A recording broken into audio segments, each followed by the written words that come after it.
Good morning, and thank you for this opportunity to welcome you today on behalf of the Treasurer.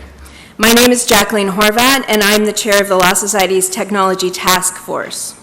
It's great to see such interest in this Data and Design Symposium, joining us both in person in the room, and we have, I understand, over 160 people who are joining us by webcast. And I'm super pleased to acknowledge the presence of Chief Justice Morowitz. We're happy that you can make time to be here today. And I wish to start by recognizing that we are here together in Toronto, which is a Mohawk word that means where there are trees standing in the water. I would like to acknowledge that we are meeting on the traditional territory of the Mississaugas of New Credit First Nations and acknowledge the Haudenosaunee and the long history of all the First Nations in Ontario and the Métis and the Inuit peoples. I say this in the spirit of reconciliation and importance of reminding all of us that we share this land with one another and Indigenous people. I'd like to give you a brief update on the work we're doing at the Law Society of Ontario to ensure that legal professionals and the public that we serve can benefit from innovation, data, and design, the topics which will be discussed here today. As we all know, legal technologies are developing at an unprecedented pace, and they are beginning to develop some unprecedented capabilities. As these technologies become increasingly available, the models and tools for delivering legal services are changing. But while we can see clear opportunities, we also know that emerging technologies can create new challenges. Legal professionals and members of the public are increasingly looking to regulators for more guidance and direction on the use of these technologies. This is true not just for some of the cutting-edge, high-tech products that we're starting to see using techniques like machine learning, but also for many existing lower-tech tools that are already well integrated into legal services today. And examples of these include cloud computing software and e-discovery tools. They all come with risks for clients, especially when used improperly.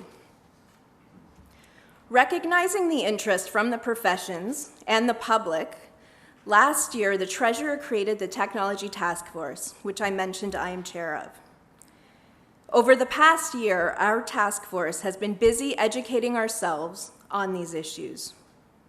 We've been giving deep and focused consideration to the role of technology in the delivery of legal services, as well as the role of the Law Society as a regulator in this changing environment. In today's discussion, I hope we can focus specifically on one of the most significant questions we've been grappling with through our work. How can the Law Society better facilitate and encourage innovation within the professions through the use of technologies? When we think about the opportunities for these tools to support licensees practicing more effectively, and when we consider this question of what the Law Society can do better to facilitate innovation, we look at it through the lens of our twin statutory mandates: to facilitate access to justice, as well as to protect the public from risk of harm. Emerging technologies require us to think carefully and with an open mind about how these principles should be appropriately balanced. And as we work in this area, we understand the benefits of bringing all of our key stakeholders along and involving them in the development of these initiatives. That means liaising with the bar and also keeping up with legal tech experts from entrepreneurial and academic backgrounds. And this includes many of you here today. All of these perspectives are invaluable for understanding what's happening on the ground and where the ground may be shifting. We need all of this input to ensure that we get this right. And we recognize the need to keep pace and look for continually better ways of doing things. It's time now for the Law Society to do a better job of supporting practitioners in these efforts. and it's time that we make room for innovation. So I'll leave you with that, and by saying that this could not have been made possible without the Law Foundation of Ontario. Access to Justice Week is generously funded by the Law Foundation, and it also played a key role in facilitating today's program. So on this note, I now have the great honor of introducing my dear friend, Linda Rothstein, Chair of the Law Foundation of Ontario.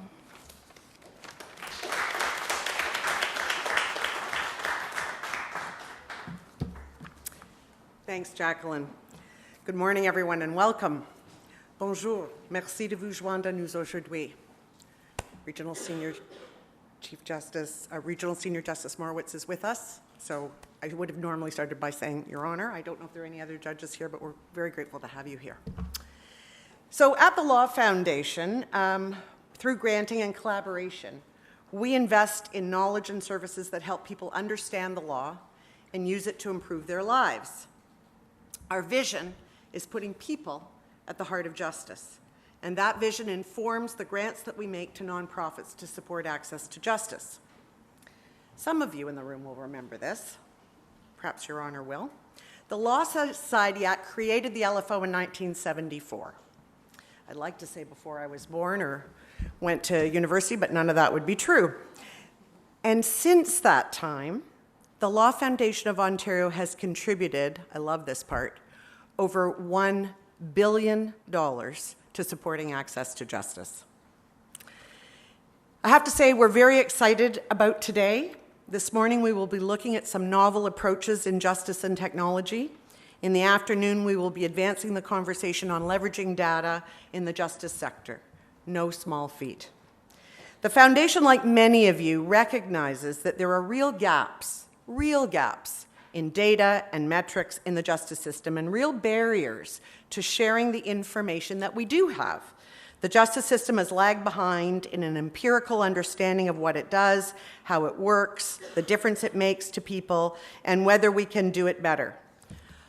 I just realized, Chief Justice of this, oh my goodness, I misintroduced you. My goodness gracious, I am really, anyway.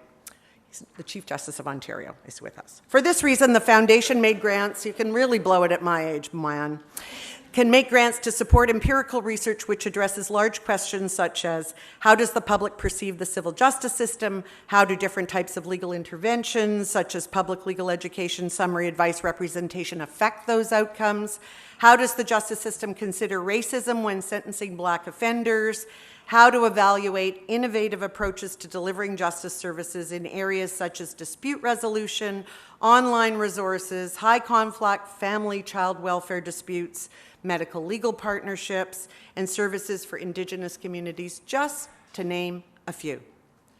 Now, as a sector, you will know that we are a long way from where we need to be in capturing data, in sharing it, in analyzing it to make decisions. We have to develop these muscles because without them, we cannot make good decisions about some of the fundamental challenges that we are facing. Similarly, the Foundation, like the Law Society, understands the large impact technology is having on how the public receives legal help, how lawyers are practicing, how dispute resolution actually occurs, how regulatory bodies must approach their roles. We made a call for applications and made grants in this field as well. We made grants looking at these important issues. Why legal tech is improving lawyers' workflow, business models, but not access to justice. Developing a legal framework that promotes accountability, human rights, and access to justice in an automated decision-making and artificial intelligence system in the justice system. Examining artificial intelligence, algorithms, and predictive analytics in Canada's criminal justice system, and examining regulatory options around smart legal forms designed for public use. Between the data and metrics and technology call, we made 19 grants worth over $1 million in this area. Many of our grantees are in the room, in fact, and you may hear about their work later today. We knew we had to do more, though, than identify the issues, although that's important. It is about finding solutions, after all. And we knew that to do that, we had to get people with the expertise and ideas in the same room. Thank you so much for being here. Fortunately, the Law Society was also thinking this way, and we're so pleased to be hosting this symposium with the Law Society. Thanks for your incredible support in developing this program, Jacqueline and all your colleagues. We hope to take away practical and tangible actions that move the needle on building a better justice system through empirical research, innovation, and design. So, without further ado, it is now my pleasure to introduce Meredith Brown, our knowledgeable facilitator, to you. Meredith is a partner at Calibrate Solutions. She has a deep experience in courts admin.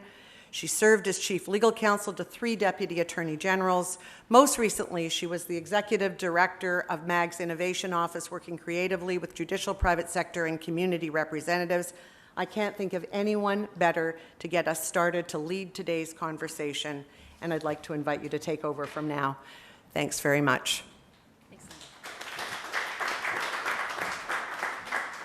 Well, good morning, and good morning, all of you out there in the interweb.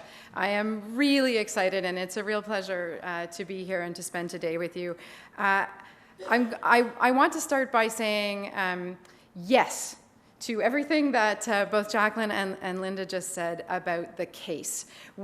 I think that the fact that we're here today is proof that we've made the case for the reason to be here. The last few years in access to justice, we have spent our time thinking about establishing the case. Why is access to justice a crisis? And also, why is data, design, technology necessary in terms of our response to this crisis? And I feel that the fact that we have all of you in the room here today, we are oversubscribed for our conversation this afternoon, and we have actual hundreds of you joining us remotely, suggests to me that, in fact, we've made the case and we're now ready to stop making the case and responding to the case. And that's what today is about, and I'm really excited about that. I don't think we need to debate the importance anymore of design, of technology, the importance and the impact of new methodologies and new voices while we think in our sector about how we move forward on access to justice. We made it. We made it to the point where we can now move forward and think about what we are doing. Today is proactive. Here in the room, we have new approaches to discuss. We're going to hear from some new approaches already. We have new voices that we can hear, and some really important new work that we need to do collectively to continue to respond to the case. And I will say, as a long-standing pusher of progress in the justice system, I'm really personally grateful to the Law Foundation and the Law Society for continuing to engage us in these conversations as we move forward.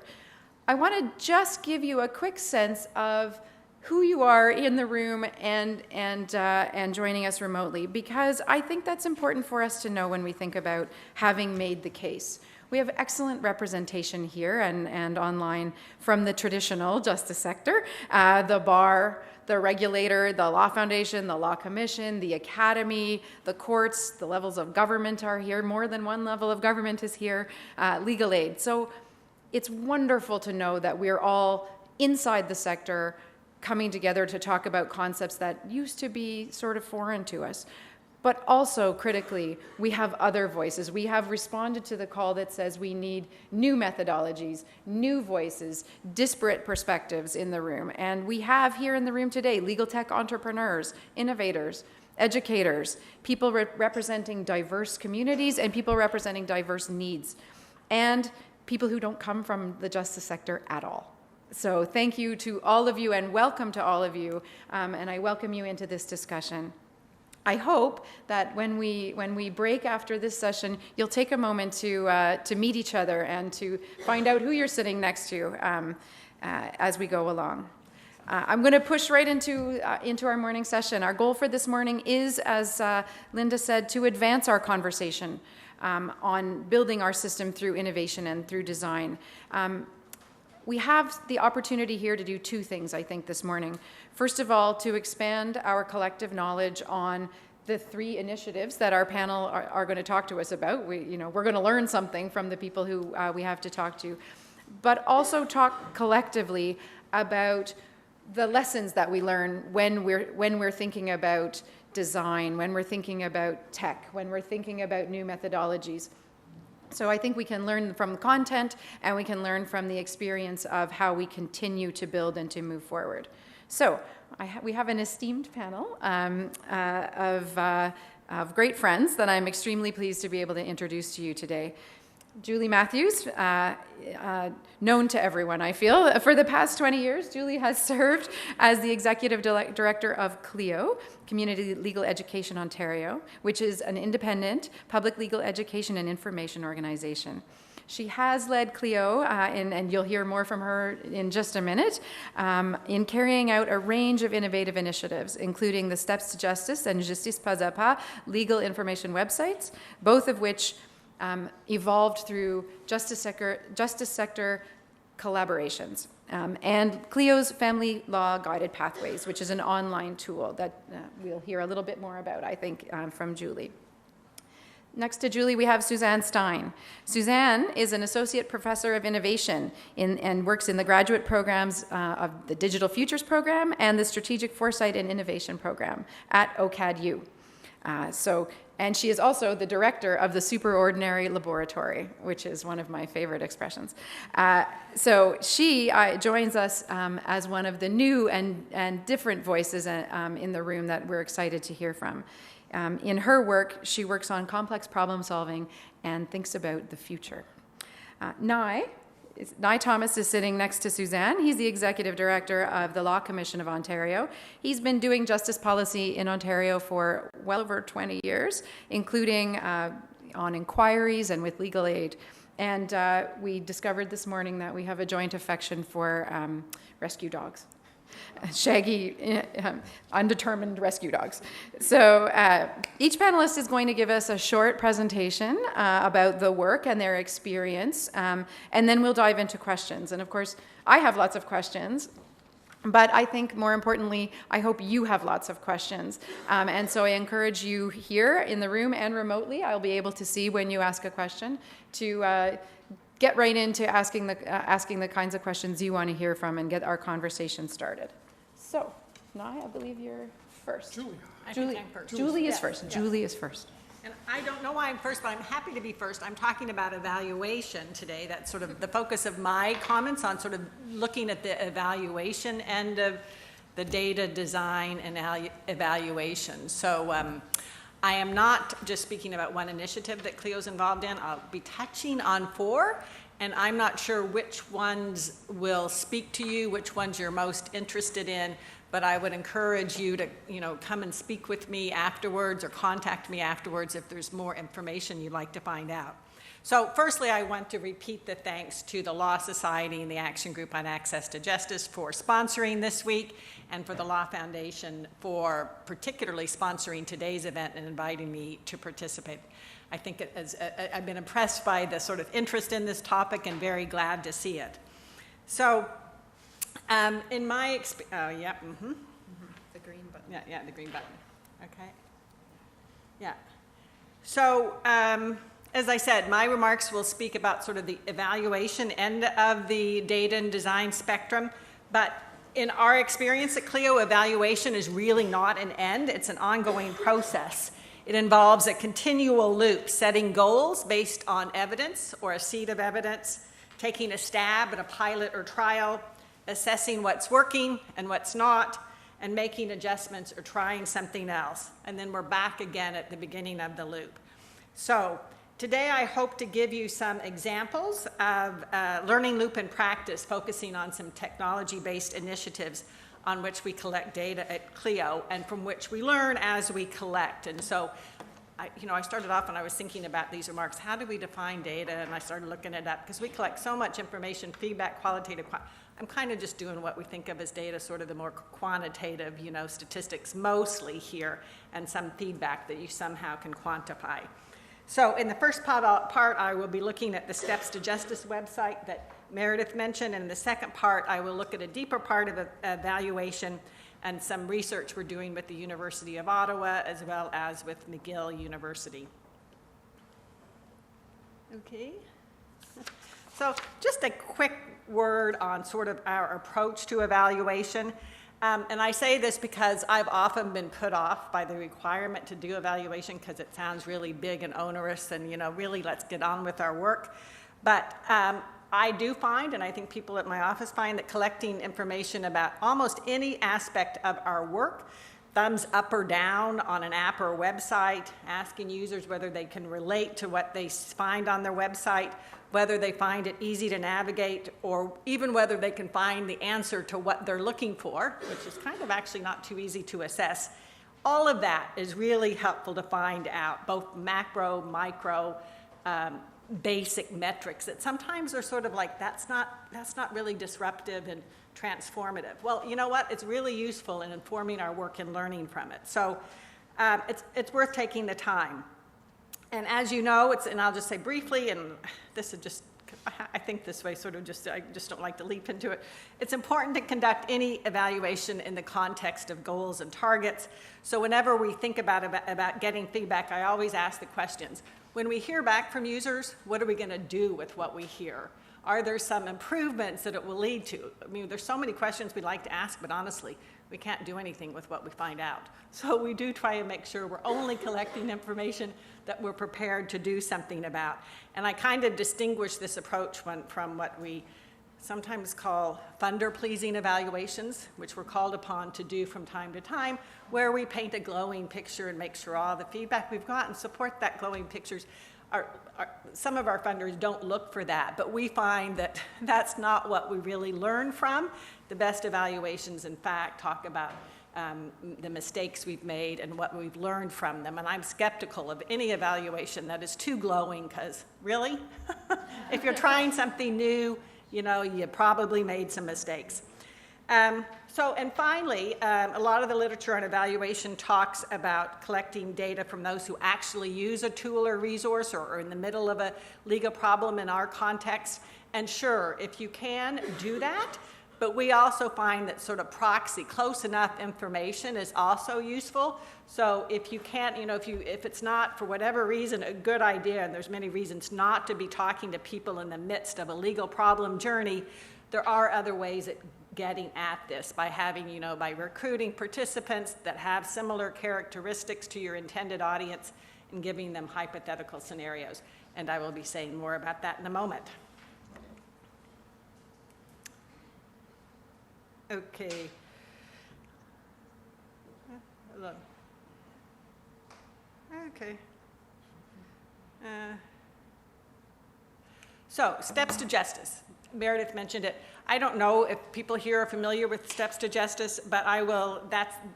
Steps to Justice is Clio's flagship site. It's, as Meredith said, a collaboration of many justice sector organizations. Many of you are in the room. And the content is presented in modules of questions, answers, steps, and all kinds of related get help, live chat, and all kinds of things that funnel into these question and answer modules. It's intended to be used online. It wasn't, in the olden days, Clio did print first. This is designed specifically for online use. So we work with about 100 content partners on content committees throughout the justice and legal sector who contribute to the development of the content. And we cover now 14 broad topic areas. And I think we have about over 600 of these question and answer modules on Steps to Justice, and then 600 on Justice PAW sister site. So in terms of the quantitative data we track, and of course, it's easy to track traffic to a website. And the only thing I wanted to say on that point is it's meaningless to track numbers unless you sort of are looking at how it compares both to your traffic in the past as well as to other similar websites and other industry benchmarks. And so I think this is a little bit the point of the discussion this afternoon about sharing data. So we, in this past 6 months on Steps to Justice, which of course I don't have a picture of Steps to Justice because I put the slides together too quickly, but In the past 6 months, we had 2.2 million visits to Steps to Justice. The prior year, that's about the same we had in the whole prior year. So we've doubled our visits. That tells us something. It doesn't tell us a whole lot, but it tells us we're doing something right. So that is useful. We collect information on how much time people are spending on the sites, what are the most popular topics and questions, and we actually take the time to look at and learn from what we're hearing. So on the last one, on the number of embeds, I just wanted to mention that because that's kind of not on topic, but it's one of the cool features of the site, which is it was sort of when we built the site, it was sort of on the premise, steal this content, and we wanted other organizations to take whatever content they wanted and present it on their websites as if it lives on theirs, and we would update it centrally. And so we now have over 60 organizations that embed Steps to Justice content, including the Law Society, which was an early adopter, the courts, the Superior Court, an early adopter, and then a whole bunch of legal clinics. And we get a lot of traffic on Steps to Justice, and they get a lot of traffic to their sites through the embeds. So in terms of qualitative input we collect, when we combine the quantitative data with the qualitative data is when we get the most bang for our buck in terms of making sure we are meeting the needs of our audience. So here are, we just quickly put down a list of the kinds of things we collect for qualitative, feedback mechanisms, and I'll tell you quickly more about these: live chat, user surveys, in-person and online user testing. So, and what we learn from them. So, for example, and this isn't a surprise to you, but the traffic on our websites from mobile devices has hugely increased over the last few years. And Steps to Justice has only been around for a couple, but we had other similar sites, less active, but somewhat similar sites. And that surprised us. And so in the last couple of years, we've been making a lot of efforts to make sure, it's always been mobile responsive, but some works better than others, and we've really been trying to make sure it works well on small devices. Another, and you probably can't see this that well, is how people find Steps to Justice and the source of the traffic. And so we are able, from statistics from Google Analytics, to know that 84% of our users come through an organic search, such as Google.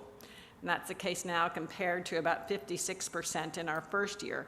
And we attribute that to our efforts to SEO, search engine optimization, and our use of Google AdWords, which we get for free because Google lets us as a not-for-profit. But what's been most interesting to us as we work on the website is that most people aren't finding us and going to our homepage, our landing page, which we've designed so nicely that people can work through and find what they need. From Google, they go to the answer page. Okay, well, so the answer page, if it doesn't have the answer a user is looking for, they have to find what is the answer, and that's their starting point, the answer page. So we've been spending a lot of time with usability experts trying to make sure that when users get to that answer page, they can find what they need from there. Our cool, browse here, go here, go here, go here, that's not what people are using. So we have to find other strategies for it. These are all, and I think because I want to get to the other stuff we're doing, these are all of the ways we encourage feedback from users. The first one is something missing, suggest a new question for the site. People mostly ignore that and ask for help with their legal problems.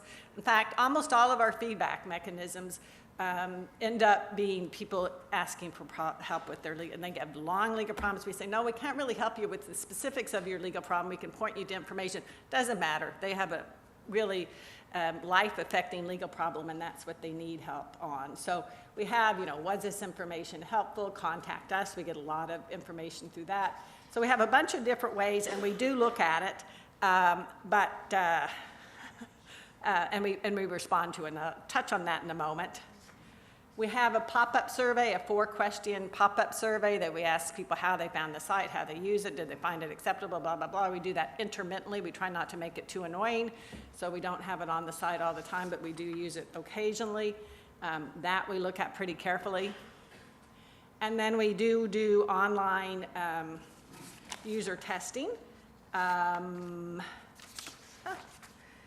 So we have conducted in-person and online user testing to figure out whether people are actually able to understand what they find on the site and that whether they can find what they're looking for. And I think this is the best way of doing it, is by sort of more focused user testing.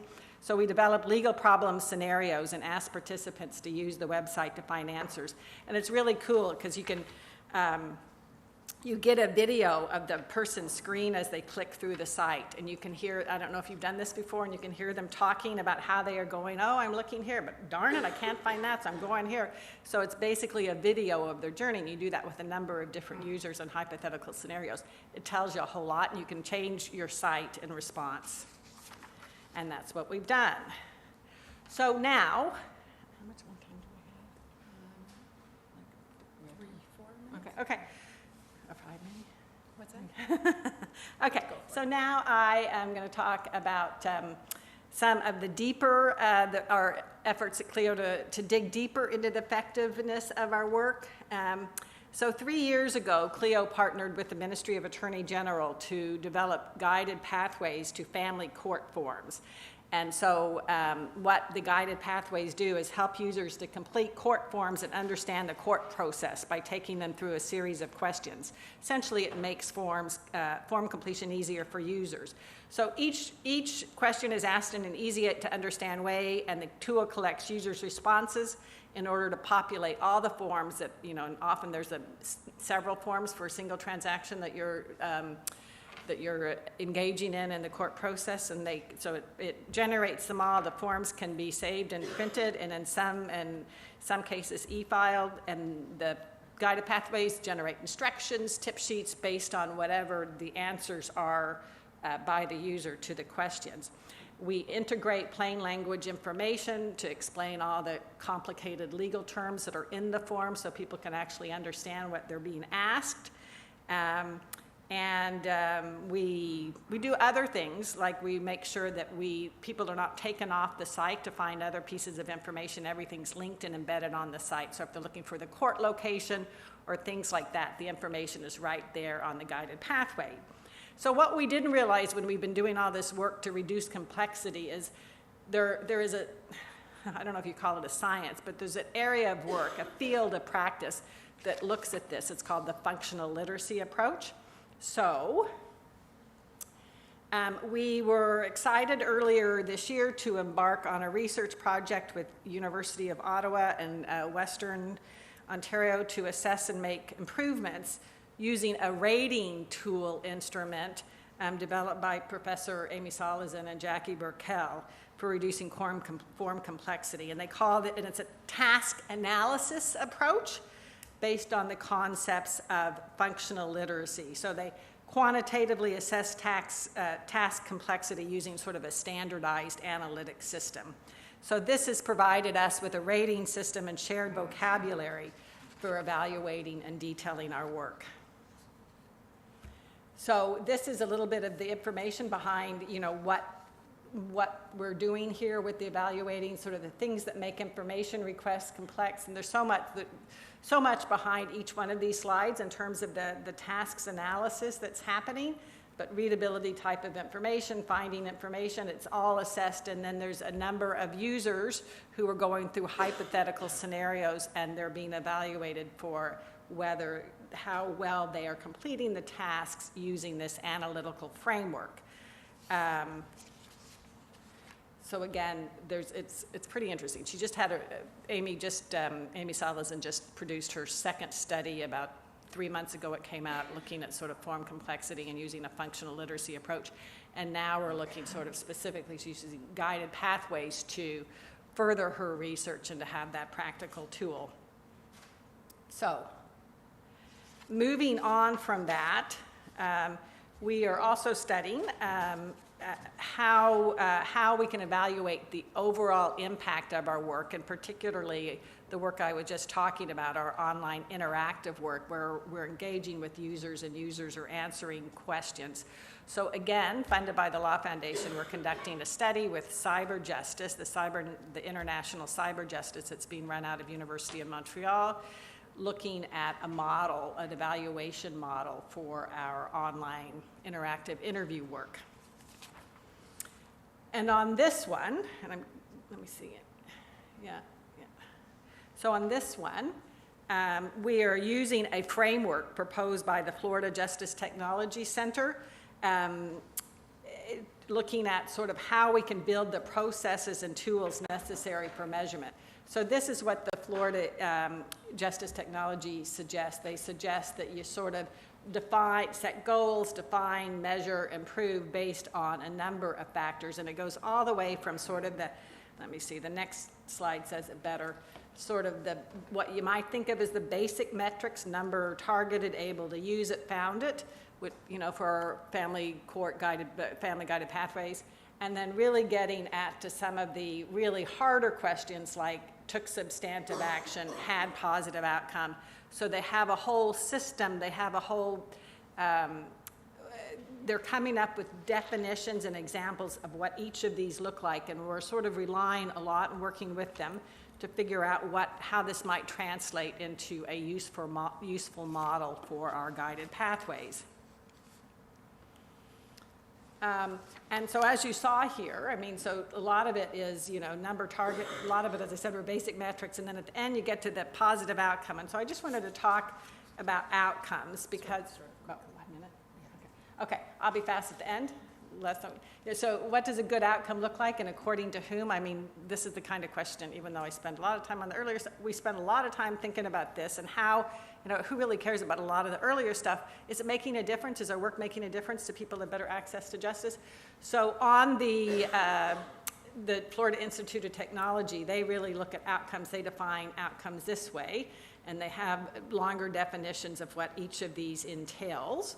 I notice here just outcomes and life outcomes, which are the two that are really hard to define, and some other work Cleo is doing, which is called the Evolving Legal Services Research, which is being led by Professor Les Jacobs, who's here in the room today. And we have been looking at the where public legal education and information is effective in achieving meaningful access to justice, and we look at meaningful access to justice as quality of process, quality of outcome. It's a really interesting mixed methodology where both participants assess quality. We've recruited, I think there's 400 participants in this study. They assess their quality of their process and outcome, and then we have professional reviewers do the same. And the rubric we've come up with in consultation with all these many, many research partners that Les has mostly come up with is this rubric here. This is sort of the criteria for quality of process and quality of outcome. I don't know if you can read any of it, but anyway, there you go. Thank you. I've taken more than enough time, so yeah. No, that's great. Thank you very much. So I'm going to turn the floor over to Nai, obviously, but I just wanted to start by saying how exciting it is to come to the Law Society to have conversations about user testing and search engine optimization and statistical impact frameworks. I think that's a sign of progress when we're importing all of these disciplines into our work. Nai, over to you for something different. Meredith, thank you. And again, I'd like to give my thanks to the Law Foundation and the Law Society for the opportunity to talk to you today. I'm going to be talking about the use of algorithms and AI in the justice system. So this is the wave of technology beyond self-help tools, beyond apps, and some of the research that we have done at the Commission about the use of this technology, not so much in Canada, where it's still largely underdeveloped, but in other jurisdictions. And I'm going to talk about where it's being used and some of the lessons we can learn here when we're thinking about data, when we're thinking about design, and some of the signposts we should be mindful of as this technology approaches us. First, for those of you who don't know, the Law Commission of Ontario is a law reform agency. We're located up at Osgoode Hall Law School. We do reports on all different sorts of things. Our most recent work is a report we released in the summer on class actions. We have other projects going on. The work I'm talking about today is part of our digital rights project, which has 3 or 4 different components. We're doing work on AI in the criminal justice system. We're doing a project on AI in the civil justice system. And lastly, we're doing a project on consumer protection in the digital marketplace. The slide lists some of the other work we've done in the last year or so. The slides, which I hope will be distributed, actually have links, so you can link up to the work that's described there. So first, let me give you a bit of a sense of how AI and algorithms are being used across the justice system generally. I'm not going to talk about all of this. I just want to give you a bit of a picture. And this information comes from Justice Lawrence Sawson, as he now is, in a presentation he made to the Canadian Institute in the Administration of Justice a week or so ago. But AI is being used for legal information, legal advice, A to J digital services. There's a growing body of AI work, algorithms, and what are largely described as robot lawyers, e-discovery, legal research, smart contracts, automated pleadings. There's predictive analytics, which is something I'm going to be talking about. And then finally, probably the newest area of AI and algorithms is around the use of these technologies to assist decision making. So not just to do research, not just to search your discovery more effectively, but as a decision making tool.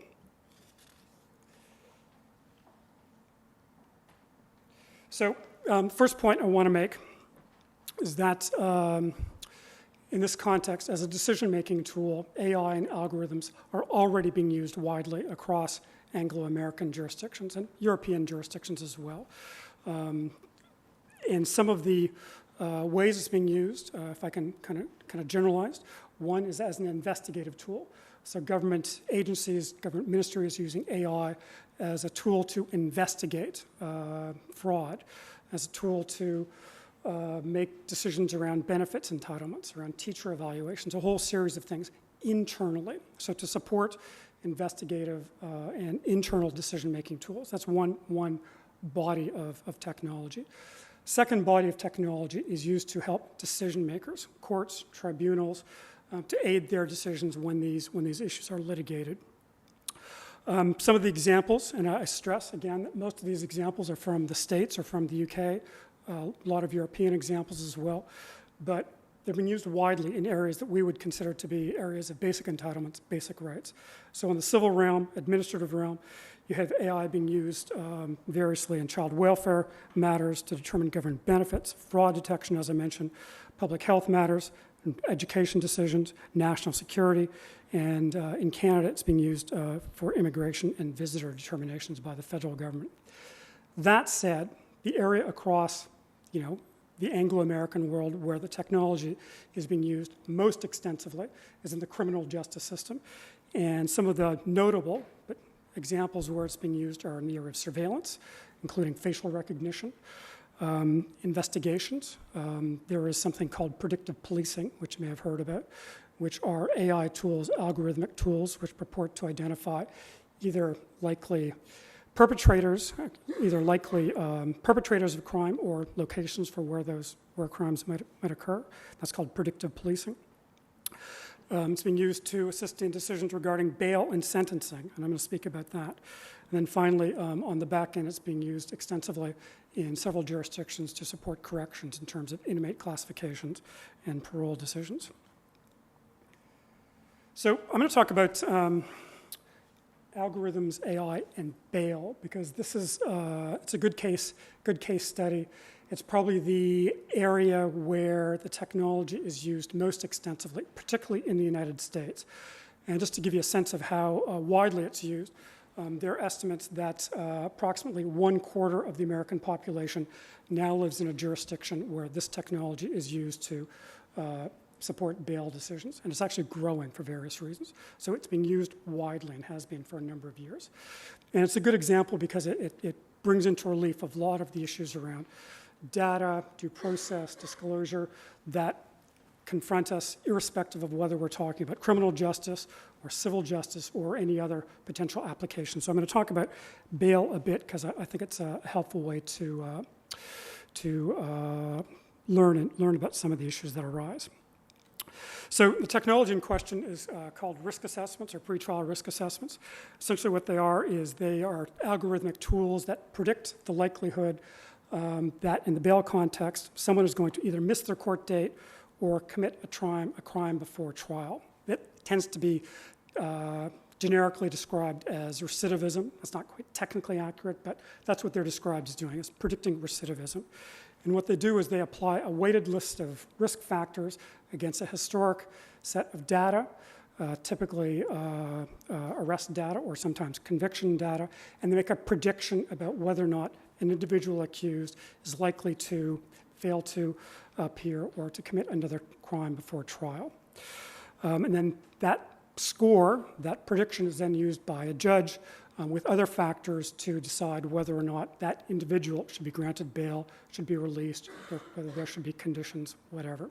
So it's a tool that is intended to help, a statistical tool that's intended to help people making serious decisions around, liberty issues, bail, conditions.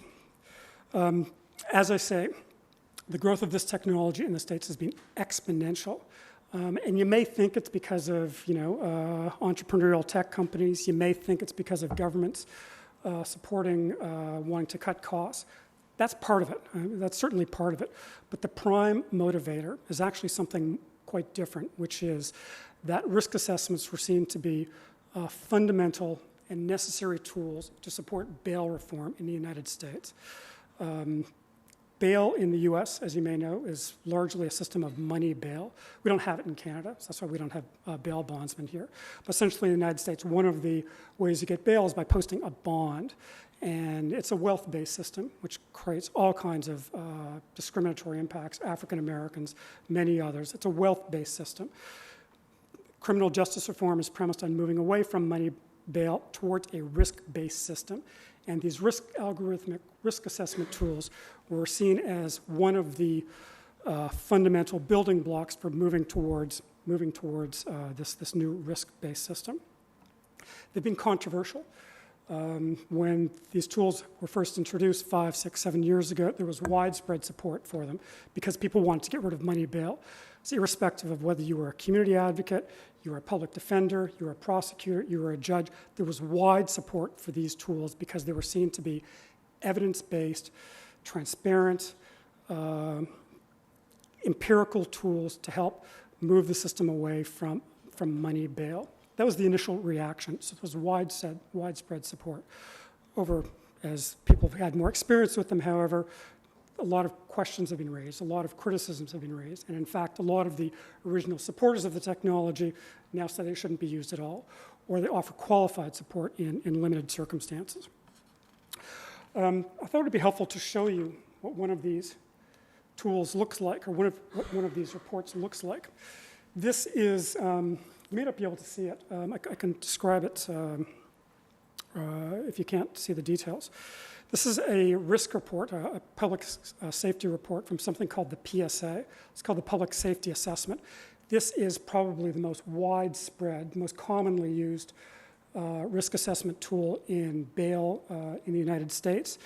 And what you can see is that essentially it gives you a score. The first line you may be able to read is fail to appear. The line below that is new criminal activity.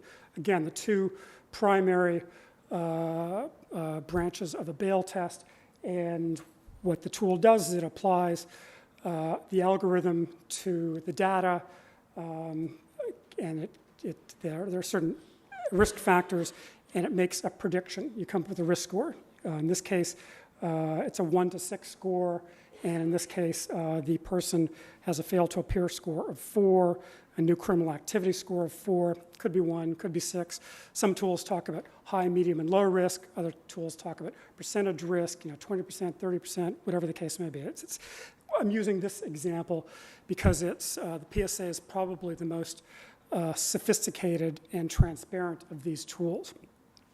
But there are lots of others. The most famous one is probably something called Compass, which has been the source of a lot of public comment in the United States. But I'm using this just for explanatory purposes.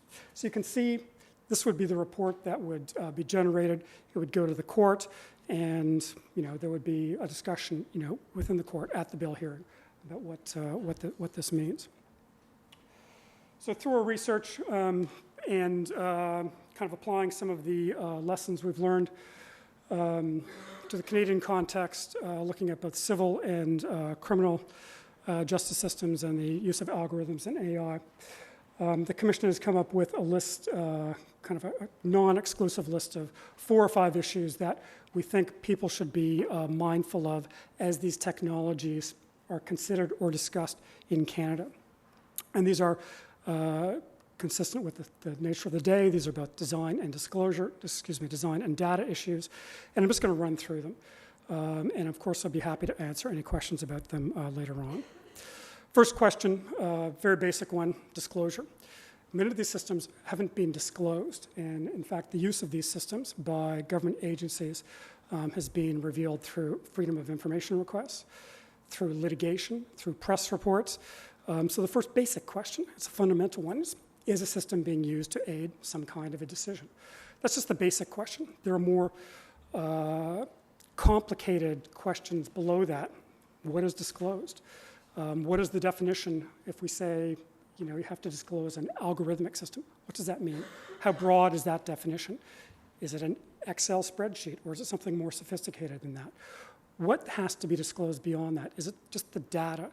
Is it the policy guidance that's given to the data?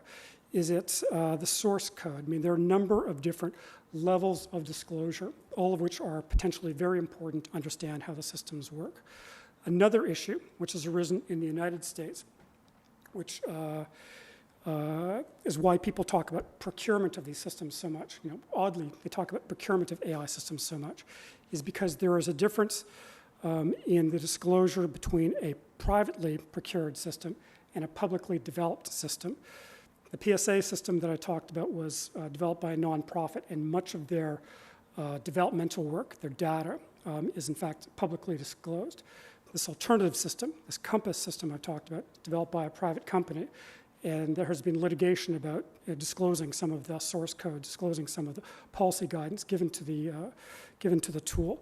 And Compass, the company that runs it, has resisted that disclosure on the basis of trade secrets, commercial confidentiality, and there's been a lot of litigation about what has to be disclosed.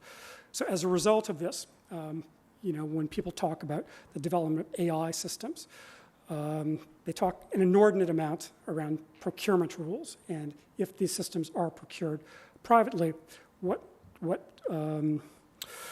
safeguards have to be built into the procurement of the system to ensure that these things can be appropriately disclosed. Issue number 2. This is probably the most, question of historic data and bias. This is probably the most well-known issue, and there's the one part of it that's really well-known, and then there are some other parts of it that are less well-known but are equally important. The basic argument in the criminal justice system in the States could be equally made in Canada is that criminal justice system, criminal justice data has got generations of historic bias, systemic bias against African Americans, other communities in the United States.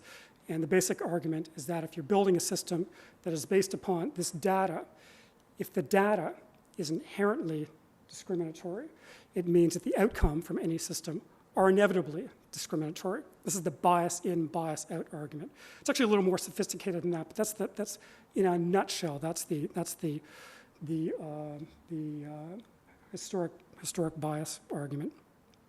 As a result of this, many people now say that in the criminal justice system, but in other contexts where you have systemic discrimination, risk assessment tools like this should never be used. They're just fundamentally inappropriate because they give inherently discriminatory results. And that's a very, very widespread view in the United States right now. There are others, including many advocates, many community advocates, many public defenders, who don't go quite that far. They, in fact, give kind of qualified support for risk assessment tools using some concepts, a new concept talking about algorithmic affirmative action. They believe that these tools, one of the advantages of these tools is that there may be bias inherent in the data, but in fact, the tools can also be used to reveal that bias. So if they're used properly, they can be a transparency tool, which is, in this view, better than some of the subjective bias that is is already in the system, and that's been endemic for generations. A third kind of qualified support for risk assessment tools like this is not to use them for certain kinds of decisions, but use them more discreetly, and I'm going to talk about that in a moment. From our perspective as access to justice, policymakers, decision makers, government representatives, a couple of lessons come out of this debate, this experience. First point, not all data is discriminatory, but all data is biased, has some kind of bias. Data is not neutral, it's not objective, it's not scientific, whether you're talking about the criminal justice system or the welfare system or the tax system or any other kind of system that's based on data. The data incorporates, crystallizes historic choices, that preceded it. In the criminal justice system, there is systemic bias in that data. In other systems, there may not be. But all data is not neutral. It is not. It has choices embedded in it, and we have to understand what those choices are if we're going to use these tools. Second question: when you come to contexts like criminal justice, some other contexts, perhaps child welfare, where systemic bias is also a pretty well documented phenomenon, a question for us is: are these systemic bias issues so insurmountable that these tools should not be used at all? Is it so? Are the issues just so deep, so widespread that these tools are just fundamentally inappropriate? And that's a fair question. And as I say, in the United States, there are different answers to that question. The final bias issue. There are many, but one I want to highlight in particular. And it doesn't have to do with criminal justice data or data from other systems. It has to do with data science. All of these systems rely on techniques of data science, computer science, statistical measurement, statistical measures of fairness, which are themselves have choices. So there's something called model bias. There are different ways of evaluating the data based upon different metrics of fairness. So once you get into this work, you begin not just having to understand the historic bias in criminal justice data, for example, but you have to begin understanding issues around false positives, false negatives, predictive parity, area under the curve analysis, all these statistical and data science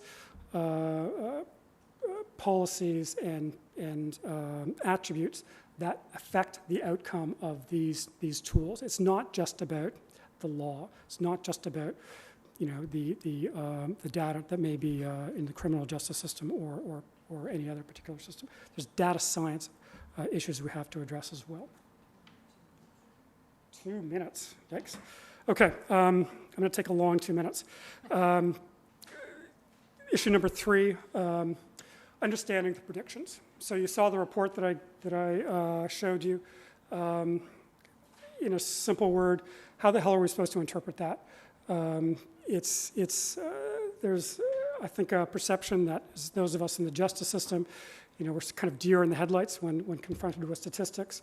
There are different ways of interpreting statistics. There are different ways of understanding what the scores mean. And it is incumbent upon us to make sure that not only decision makers, but litigants, everyone understand how to interpret and to use the statistics appropriately. The concern here is something called, there's several, but the basic concern is something called automation bias, where the number, the score, becomes the de facto decision because people are overwhelmed by the number or transfixed by the number. Moving on. This is my fourth issue, and this is quite a significant one. And this is if there's one issue I want you to take from my presentation, it's this. There's a difference between predictions and policy. Risk assessment tools, algorithmic tools, they are statistical tools that make a prediction about future behavior. They generate a score, a number. That doesn't tell the government, doesn't tell the decision maker what to do with that score. So in the bail context, you have choices. You can release a person at the police house, at the police station. You can you can require someone to appear for a bail hearing. You can detain them. You can attach conditions. Those choices, what happens, that's not math. Those are policy decisions made by people, law, operations, judges, decision makers. Those are not determined by the algorithm. And in fact, there is a perception that all algorithms, at least as arisen out of the American context, inevitably lead to restrictive policies. It doesn't have to be that way. And in fact, part of the reconsideration of algorithms in American criminal justice is not to use them as a basis for restrictive policies like excessive conditions or not releasing on bail, but to use algorithms as a tool to make predictions about people's compliance with the law and to make predictions about why people should be released at the police station instead of having to go to a bail hearing whatsoever. So predictions can either be, can be used to either support restrictive or permissive policies, and that's something to keep in mind. Okay, my last issue, then I'm gonna wrap up in my long 2 minutes. This is another important issue. They're all important, but as we use these tools in courts and tribunals, you don't have to be, on the Supreme Court to know that the technology, raises numerous due process and fairness issues, and we sort of know the list. Couple of things. Due process, of course, is context specific. So the due process rules that you may apply in a criminal context aren't necessarily going to be the same that you need to apply before an administrative tribunal, for example. Simple example. In the criminal context, due process has to account for the presumption of innocence. In the administrative law context, not necessarily so. So it's context specific, and the way we use these tools have to account for the requirements of due process, fairness, human rights within each specific context. It isn't generalizable.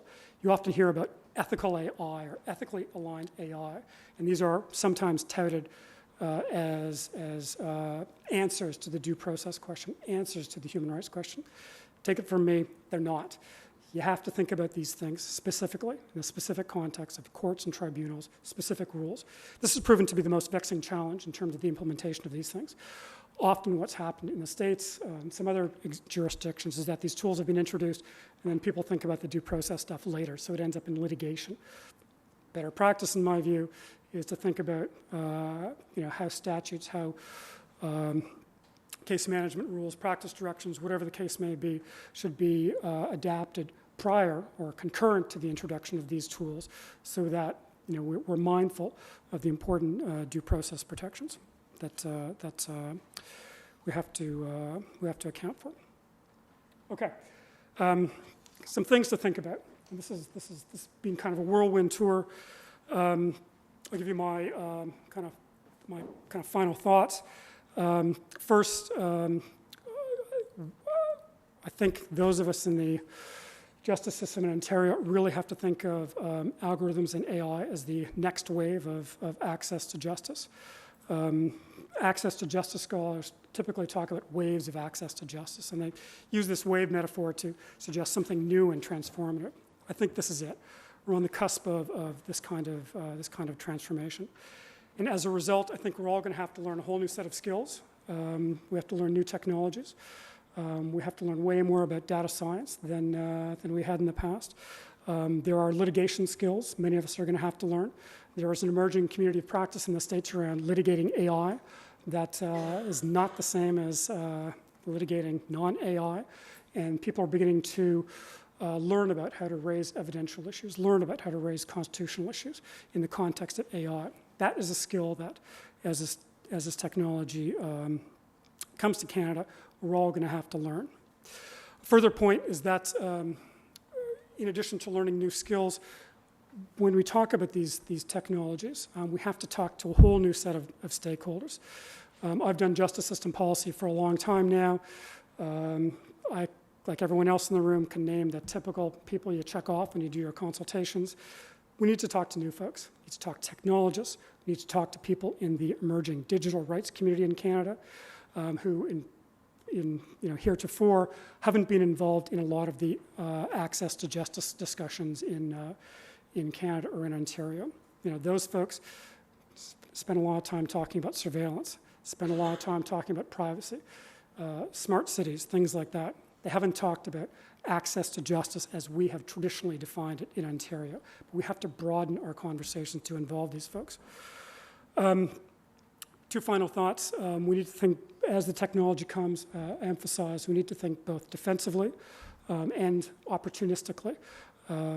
Opportunities where the technology can be beneficial, but also where we have to be careful about, where the technology might be harmful. And my final point is that we have to work collaboratively on the way forward, going forward. And to that end, for my part and the Commission and my colleagues, we're happy to talk to anybody about any of these issues as we go forward and proceed down this path. Thank you very much. Thanks, Zach.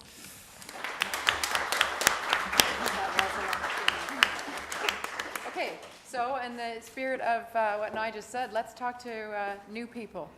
Suzanne Stein, we welcome you to Can I go to the podium? I'm only happy at the podium. We welcome you to the Law Society. Thank you. Thank you for having me here today. I am a newcomer to this building, and I hope that next year we will all be trusted and familiar collaborators. So this is a project. It's called Still Waiting for Disruption, and it's looking for positive tech innovation within law, particularly family and civil law. I am Suzanne Stein. I'll tell you a little bit about me to tell you why I'm plausible to be here at the podium. But this is a project which is run at OCAD University within my lab, the Superordinary Laboratory. We used to be called the Superordinary Lab, but everyone's got a lab. We are a laboratory. And also Calibrate. So with Sarah and Meredith are working with us, and Emerine and Christine are also here, who are also researchers on the project. And it was funded by the Law Foundation of Ontario. So thank you so much. So we've just started our project. I'm going to talk to you a little bit about our methods and what the intent of this project actually is. So I came to academia many years ago from the tech sector itself, working within systems integration and then also working within smartphones. I was in systems integration, largely focused on issues of ethnography and thinking about how products and services and systems fit neatly into people's lives and processes. And I started to think about the changes that were happening that had not yet hit everyday life, that had not hit our consciousness or the complexity of the environment that was changing around us, and started to adopt methods that are called foresight or futures work, which is to think about the multiple possible futures we might find ourselves in beyond what we're seeing right now, and to think about where do we want to go and how do we manage change. And so I was working within a technology context to do that and moved. I blame my children. I moved to an academic post and became a professor of innovation, working with these types of methodologies, ethnography and futures work, but also to explore other types of methods for complex problem solving. And that's what the Superordinary Lab actually does, is we do complex problem solving, and in wicked problems, complex problem solving within the lab. So that's really me. More about the project. So we're still waiting for disruption. I've worked within many sectors around issues of disruption, which means that there's a concerted and multi-stakeholder intent for a change and use of technologies for positive effect. And in this case, we're looking at the barriers in access to justice technologies. And what this project is focusing on is exploring opportunities in legal technologies to foster access to justice for today and into the future. So thinking about how the environment is changing around us and how the systems, actors, and institutions within it might have to adapt as well. and to provide common toolkits, which we'll be producing at the end as tools to think with and how to think about complexity and dynamics and ways to move through it for positive change. The legal technologies of today are disrupting law firms and how they work, creating efficiencies, new services and ways of working, which we have heard about. And in Canada, we're in some ways still waiting to see innovation in the way that I was talking about in terms of the provision of services. And there are many different reasons why there are issues within access to justice, which you all do know. But we're looking at those kind of everyday challenges, legal problems for today and into tomorrow. And specifically, we're looking at tech innovation, tech entrepreneurs, and self-represented litigants, and for conflict resolution tools as well, particularly. So the purpose is to open up opportunities for positive legal tech impact on the access to justice crisis in Canada by exploring existing barriers to innovative entrepreneurship and building future models that support increased access to justice resolution. So that is in a nutshell. You can see at the bottom of the slide, or not, that we have a website which is up, where you can keep track of what this project and where it's going. So I'm going to talk to you a little bit about our methods, and because we are beginning, and we've just launched our data gathering process at the moment, and next year I'll have a whole lot more to say, and many of you will be collaborating with us, I am sure. So we are taking a multi-stakeholder perspective and a mixed method approach on an agenda for transformation agenda. And the multi-stakeholders that we're looking at are self-represented litigants. We're looking at legal professionals and intermediaries in the legal space, and tech entrepreneurs, or people who are working on tech innovation. That last category is not mutually exclusive to the others above, as we know. So just to begin, why are we plausible? We at the lab, and in my practice, think about approaches to problem solving. Design thinking is an approach that many institutions, actors have adopted over the years. And it really comes down to the idea of divergence and convergence, which is to open up the possibilities of what might be, and then to have the rationality. So first of all, it's the creativity to think about the options, and then it's the rationality to decide of these choices, which are the best fit, what are the best pieces that we might pursue in order to achieve our aims. And, you know, Julie was talking about that loop. So the divergence convergence happens like about when you move into a space and attempt innovation. Once one has delivered a new service, but you've changed an environment and you need to keep scanning. And the work, once you start on an innovation path, it never stops, right? You need to watch to see what kind of change has happened. And the divergence and convergence process really happens at every stage as well within a project process. And this diagram is from Tim Brown, just so you know. I had talked about the methods that we use as if we're in a lab, and you are probably wondering, why do I get up in the morning? I get up in the morning because I'm interested in methods for complex problem solving, and those toolkits for how do you approach difficult questions or challenges is constantly evolving. And as I'd said, we have a mixed method approach, and we think about some of those tools of inquiry, research and design tools that are used in multiple professions. And this is a site which also, because I am an academic, I'm always able to give away information and methodologies. And so I work with my RAs and my students to keep evolving a map around design research techniques in the landscape as well.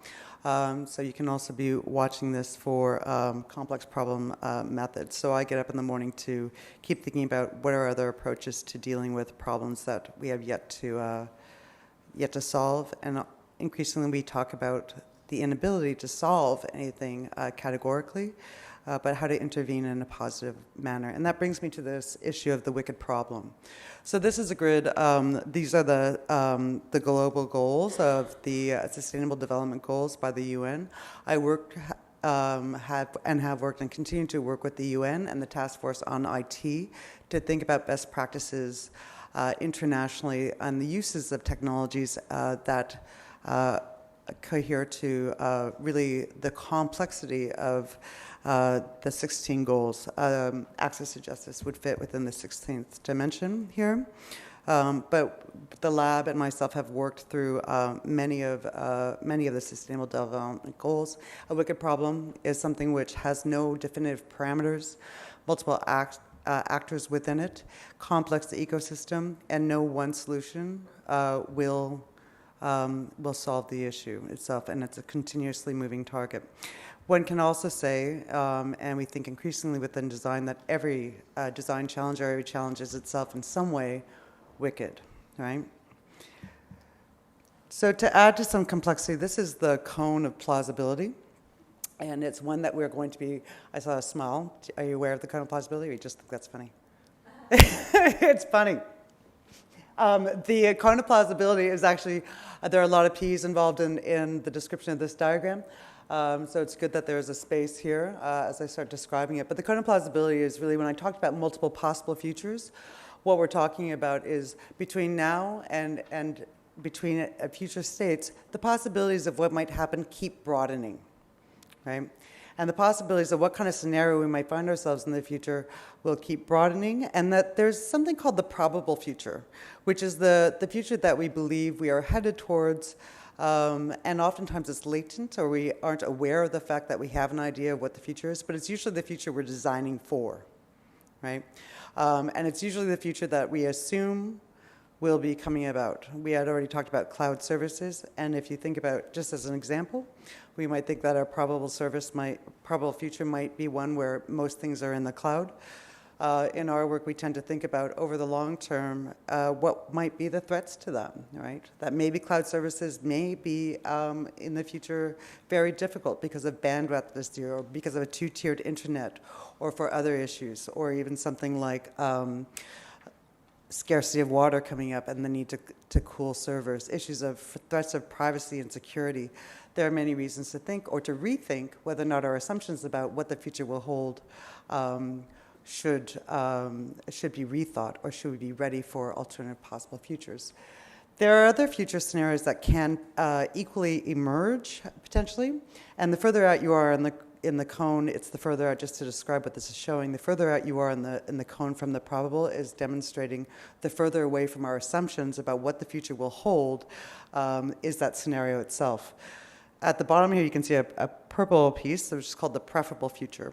And here, when I talked about multi-stakeholders coming together to think about complex problem solving, we are thinking about what is the future that we want. So if we take our hands off the steering wheel, we will end up in one of these scenarios, but it's probably not going to be the preferable future, right?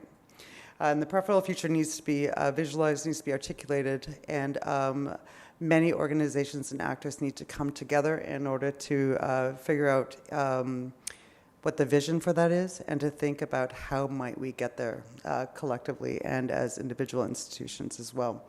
So that's the preferable future, and that's what we're aiming for within this project. And that's why we're working with multiple stakeholders on it. You know, the next wave of innovation is actually around multi-organizations or trans-organizational innovation itself. No one entity on its own is able to have the innovative potential because of the connectedness between our ecosystems and actors within any kind of sector or problem. So that's the point of this project, is to identify and to help identify amongst multiple stakeholders about, in common, what is the preferable future that we are aiming for collectively together, and to figure out ways to achieve that and to attain that. So I'm going to show you, this is another diagram. This is called the Three Horizons. And in the Three Horizons, when I talked about the preferable future, at the far end of it, you have the idea of visions of the future. It's a little light there, which is, once you identify what the preferable future is, you can think about, how do we get there? And what this piece is actually demonstrating is that any institution, any service, any organization, it has a certain time at which it was built. And at the time in which it was created, it probably had very great strategic fit within the issue that it was dealing with. And over time, because the contextual environment is changing, it might lose its fit, right? And I've worked with many different kinds of organizations, from broadcasters to museums to sensor companies and others who are working in innovation, who need to think about, as the external environment is changing, as the factors that we are delivering, the factors of the world in which we are delivering our services, if that's changing, how do we adapt to it?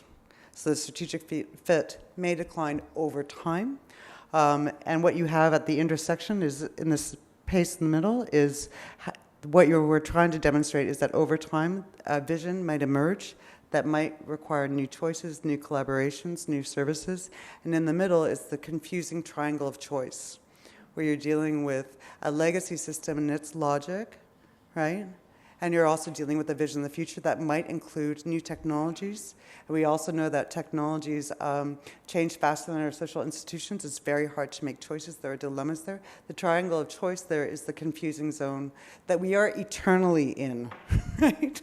So we will always be in the triangle of choice. And so what we're doing with this project, Still Waiting, in the lab, is to think about how do we navigate that towards a preferred future together in terms of access to justice, for self-represented litigants and conflict resolution. So one of the delightful things that we have brought to the room today are our cards, which describe a little bit about the Still Waiting project. And these are, we've created a little bit of a social network game here. So each card has a different trend or driver on it. So you can swap them with your friends and see what other people got within them. As an example, we have we're starting our trend development. Right now we're in a literature review place, but it's a sneak peek at an evolving series of trends and drivers that we're tracking, which have an effect on that environment I was talking about that's changing. And there's also, the most important piece there is a write your own trend, where you can take a picture and send it back to us as well. So I hope you'll play in our games today and forward. And right now, just so you know where we're at, we've just launched surveys within the four stakeholder groups that I had mentioned earlier. And each one of those groups has a survey. So we're collecting data now around what opportunities and barriers and issues those different stakeholders are seeing, and to be able to work within that knowledge and help to have more of a holistic picture as to what's going on, from the standpoint of these different actors, what is happening and what are the opportunities. We're looking at where innovation is happening and where are the specific gaps that we might innovate within in order to promote access to justice. So that's it. Thank you, and I hope you accept me as your own over the year.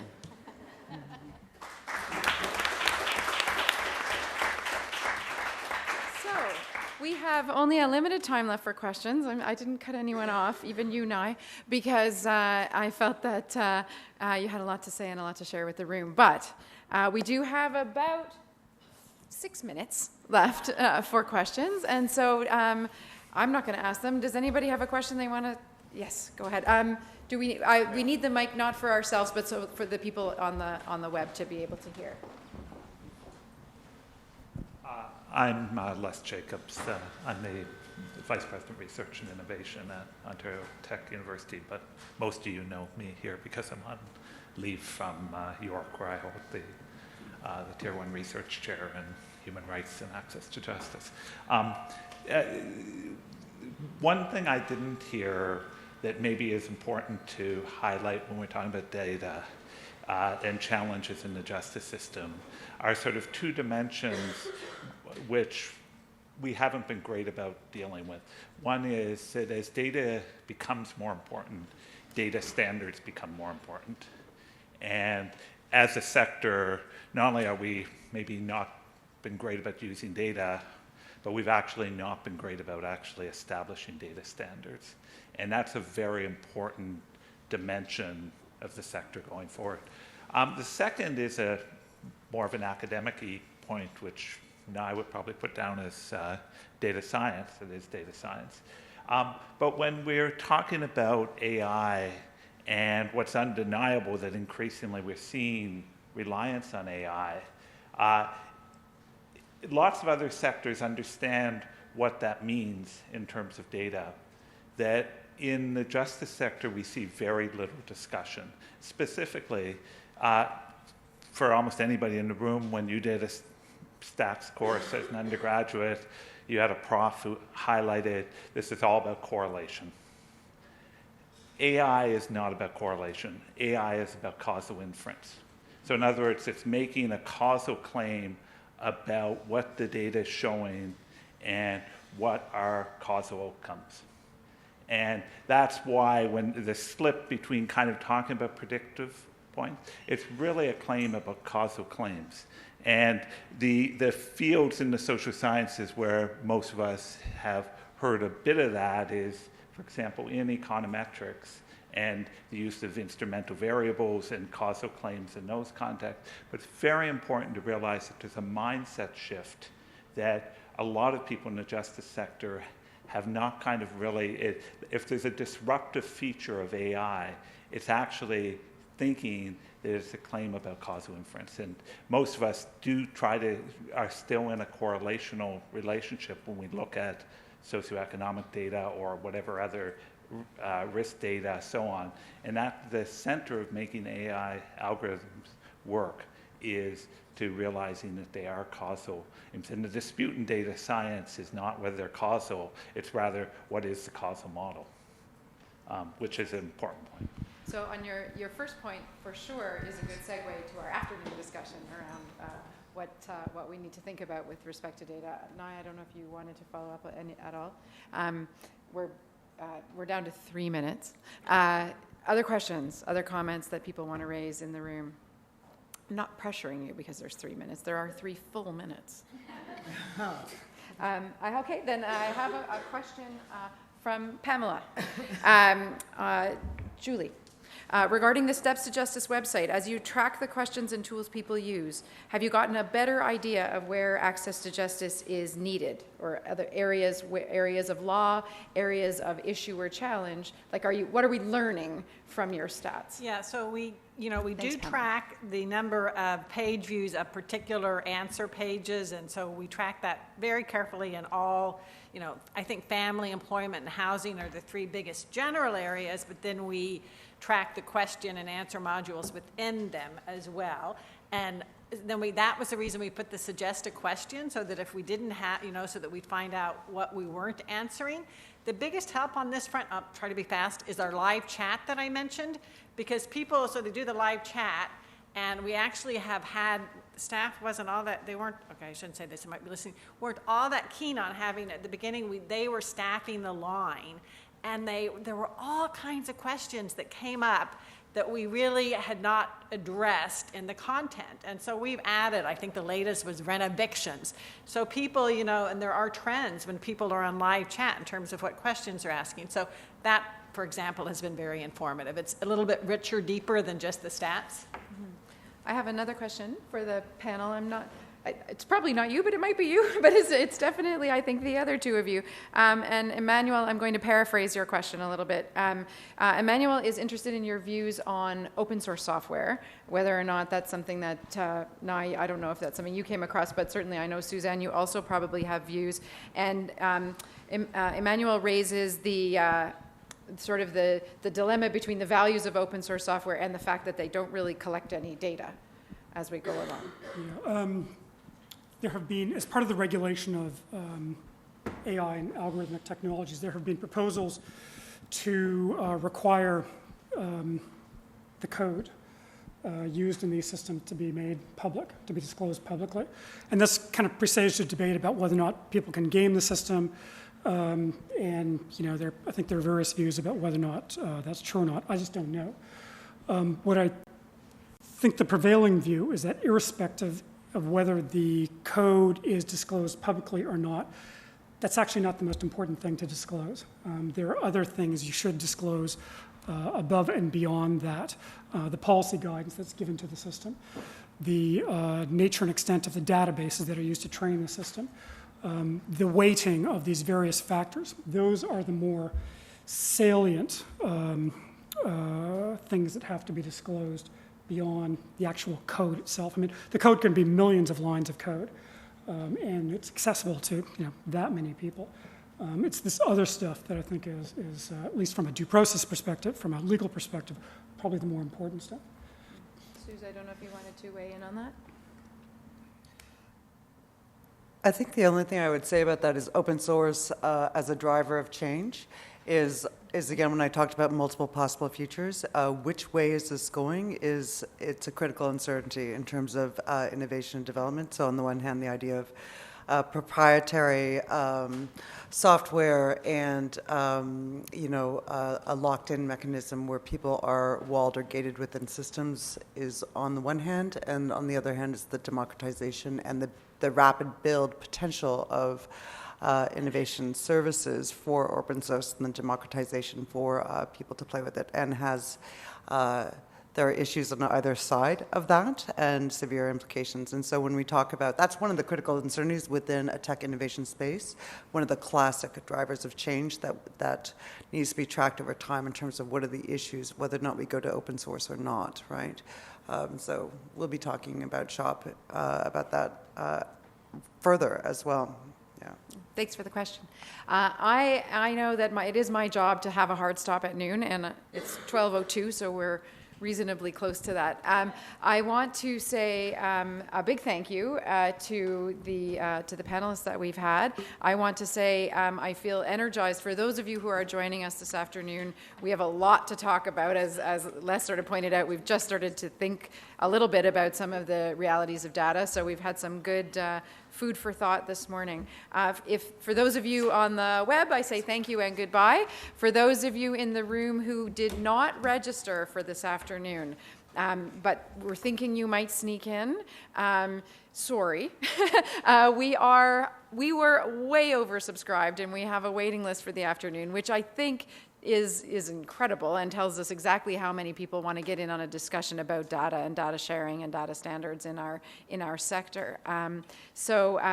If you are not actually registered, I say thank you and enjoy the rest of your day. If you're registered for the afternoon, I invite you to, we have to leave the room because they have to set up for a different kind of, set up some tables for our discussion this afternoon. But I invite you to come back at 12:30 to come back in, have something to eat, and we'll get started as soon as everyone joins us by 1 o'clock at the latest. Although, given how much we have to talk about, if you're back by 12:30, we can start talking as soon as we can. So thanks, everyone. I appreciate all of your time and attention this morning. Have a good rest of your day.